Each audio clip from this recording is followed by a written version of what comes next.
DINH-ZARR.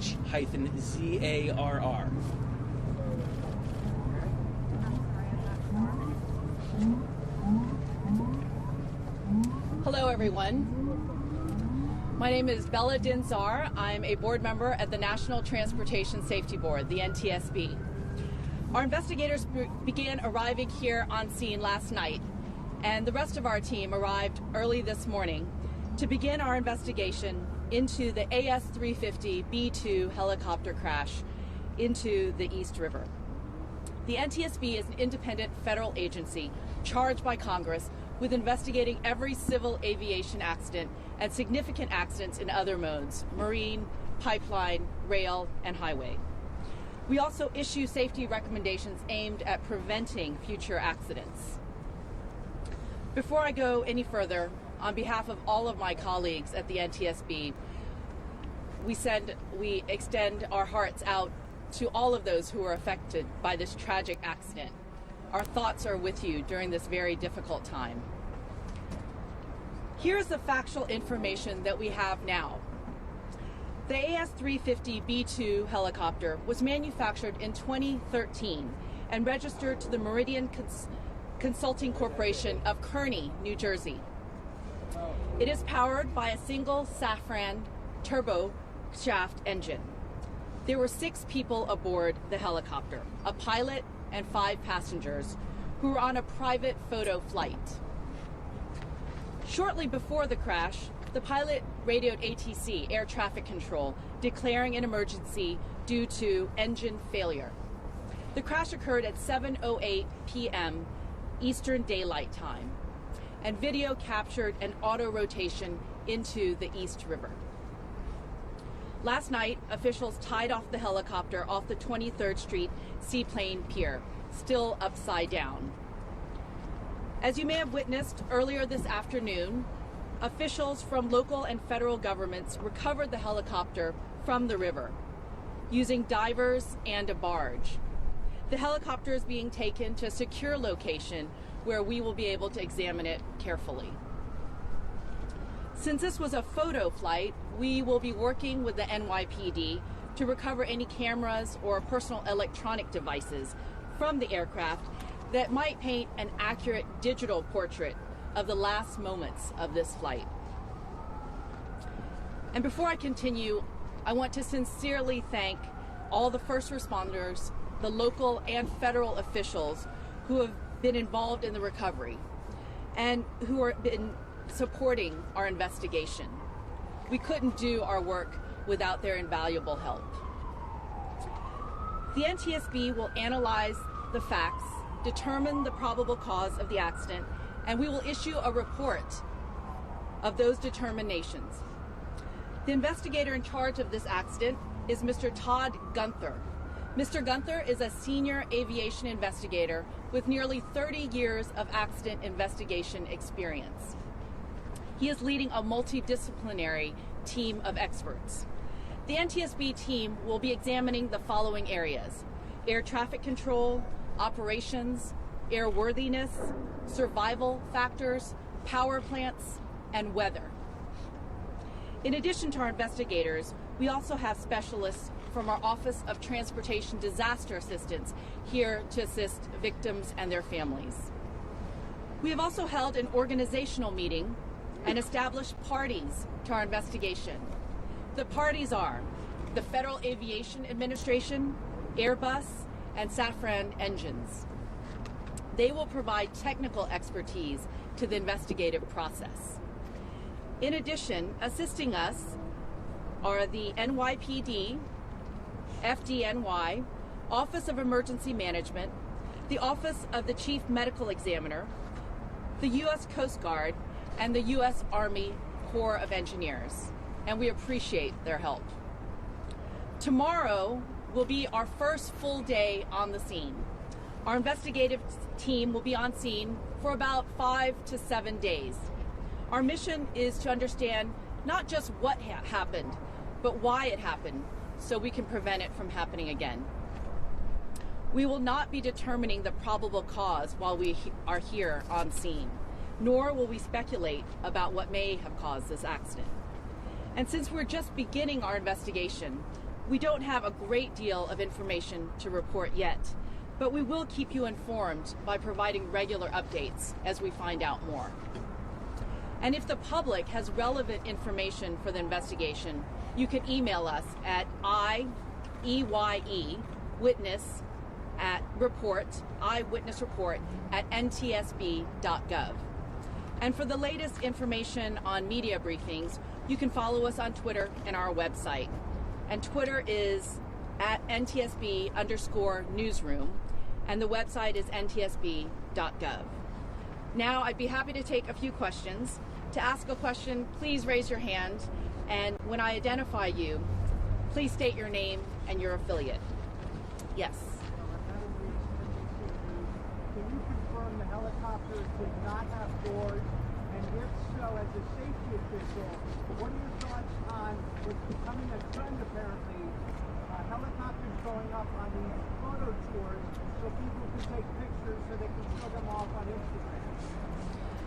The question is about whether the helicopter had doors and in general about these types of photo shoots. And what we do know is this type of helicopter, it was legal to have the doors open. We don't know exactly what the situation was, but that's what we're going to look at now that the helicopter has been pulled up out of the river. We're going to inspect all that and see what is going on and what actually was happening at the moment, which is why things like video and other information that the public may have is so important for us. Yes. Vice Chair, two questions. One is about the harnesses. Some who were in a sister helicopter talked about how difficult it is to get out of the harnesses in general.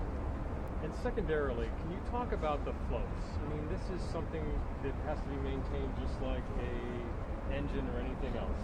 If both floats had operated correctly, which the pilot said they did not, if both floats had operated properly, would we have this tragedy? So this is a two-part question. I'll answer the latter one first about the floats, about whether they were operating correctly and whether, if they were operating correctly, if this would have happened. The floats did inflate, as you may have seen from the helicopter being pulled up. What we're going to look at is how they inflated, if there were any problems with them.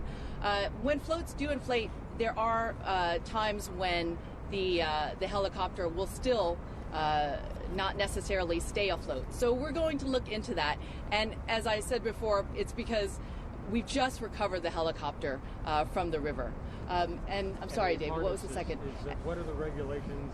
Is that something that will be part of your investigation? Somebody who flew in a sister helicopter last night said it was not easy to get out of, when they're on the ground, to get out of their harnesses. The second question is about the harnesses and about whether there's difficulty getting in and out.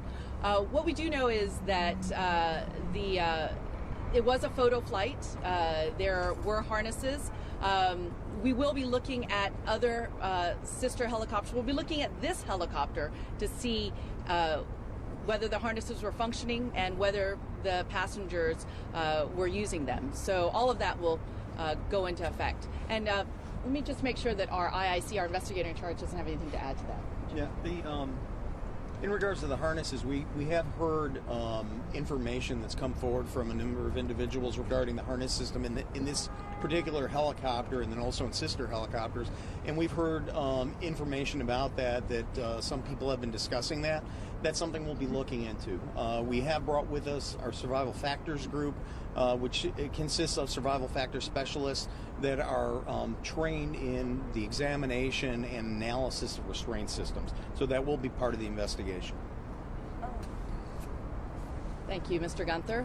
Yes. Hi, Alison Fox, New York and Newsday. I'm wondering, can you talk about anything that the pilot has said to you this far? And then also, was it possible that the harnesses actually got tangled in the emergency fuel shutoff switch, and that could have potentially led to problems?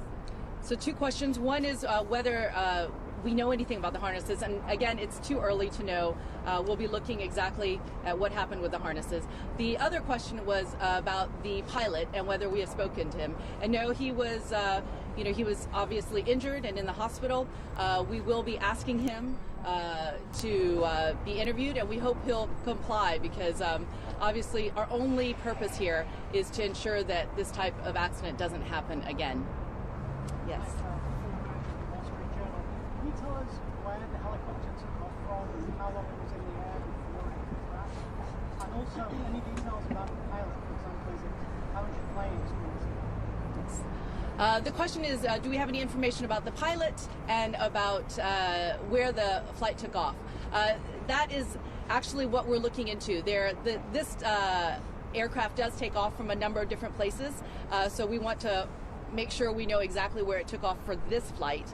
And we will be looking into the pilot's background, but we don't have any information on that yet. Yes, I wanted to ask, Nate Schroeder, New York Times. I wanted to ask if any mechanical problems had ever been reported before with this particular helicopter, and if there was any information on when the last time it was serviced. The question is about this helicopter, whether we have any information on when it was serviced or had any mechanical problems. And no, since we have just arrived on scene today, we'll be looking into all those records. That's a normal part of our investigative process, is to look at when it was last serviced and whether it's had any maintenance problems in the past.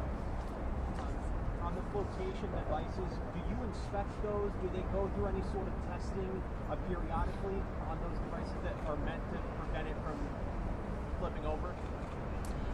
So the question is about the flotation devices. Do you want to address that, or shall I? Yeah. Okay, so one of the things about flotation devices on those helicopters are used, it's not something similar that you would see with a helicopter that has fixed pontoons. They're designed to be deployed by the pilot or in contact with the water, depending on the make and manufacture of the flotation device and the helicopter itself. In this case, there are 3 flotation devices, 3 on each skid of the helicopter. As you noticed before, when you looked out on the water, when the helicopter both came to rest and was towed into the pier, that all 3 had deployed. Now, one of the things that we will be looking at with those devices is what the sequence of events was. As for the deployment, did they deploy properly? Additionally, in regards to your question about certification and then also maintenance, there are certification requirements for those floats, and there are also maintenance requirements for those floats, and that'll be something that we'll be looking into. Thank you, Mr. Gunther. Yes. Hi, Arthur Chen from Fox 5. 2 questions. The first is, in your vast experience covering this, have you ever seen an emergency fuel switch tripped? Is there a cover on it that would have prevented it? But in your experience, have you seen it before?